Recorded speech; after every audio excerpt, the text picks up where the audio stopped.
Assorted কেকগুলো কিভাবে বানাই সেটাই আপনাদের দেখাবো ভিডিও। কেকগুলোকে আমি ক্রাম কোট করে ওভারনাইট ফ্রিজে রেখে দিয়েছি, যাতে করে আমার কেকগুলো স্লাইস করতে অনেক বেশি সহজ হয়। পরের দিন আমি সকাল সকালই কেকগুলো ডেকোরেশন করে নিয়েছি। আর কেক কাট করার পরেই হচ্ছে আমি উপরে ডিজাইনগুলো করেছি, এতে করে ডিজাইনগুলি সুন্দর হবে। যদি আমি ডিজাইন করে কাট করতাম সেক্ষেত্রে আমার ডিজাইনগুলি কিন্তু সুন্দর থাকতো না, আর স্লাইস করতেও অনেকটা বেশি প্রবলেমে পড়তে হতো। আর এই অ্যাসর্টেড কেক বানাতে যে একটা বেশি প্রবলেমে পড়তে হয় সেটা হচ্ছে একটা কেকের স্লাইস উঁচা হয় আর একটা কেকের স্লাইস নিচা হয়, সবগুলো কেক একই হাইটের হয় না। আর তার জন্য আপনারা চেষ্টা করবেন সবগুলো স্লাইস যাতে একই সাইজের হয়। ইজি হয় যদি আপনারা যেই স্লাইসার গুলো থাকে, যেগুলো হচ্ছে বলে একটা ফিক্সড মেজারমেন্ট করে প্রত্যেকটা স্লাইস কাটা যায়, যে প্রত্যেকটা স্লাইস সমান হবে। আর সেটা যদি আপনাদের কাছে না থাকে তাহলে আপনারা স্কেল মেপে তারপরে হচ্ছে কাজ করতে পারেন যে প্রত্যেকটা স্লাইস আপনার সমান কিনা, বা যদি প্রত্যেকটা কেকের হাইট সমান হয় ভালো লাগবে, একটা উঁচা একটা নিচে তখন দেখতে ভালো লাগবে না। কি হচ্ছে আমি প্রত্যেকটা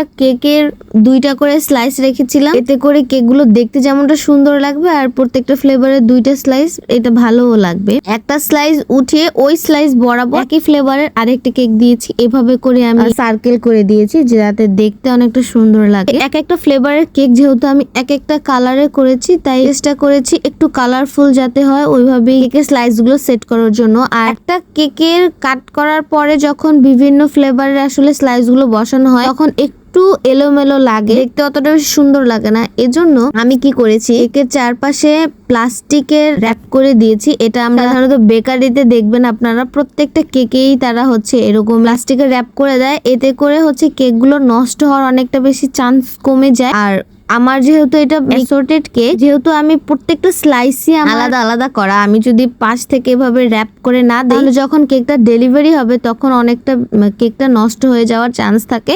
তো এই র‍্যাপ করে দেওয়ার কারণে আমার পুরো কেকটা কিন্তু একটা সুন্দর একটা শেপে চলে আসে। অলরেডি আমার এই কেকের আবার অর্ডার করতে চাচ্ছে অনেকেই, আমি এখনই এই কেকের আর অর্ডার নিচ্ছি না, যদি আমি নেই আবার জানাবো।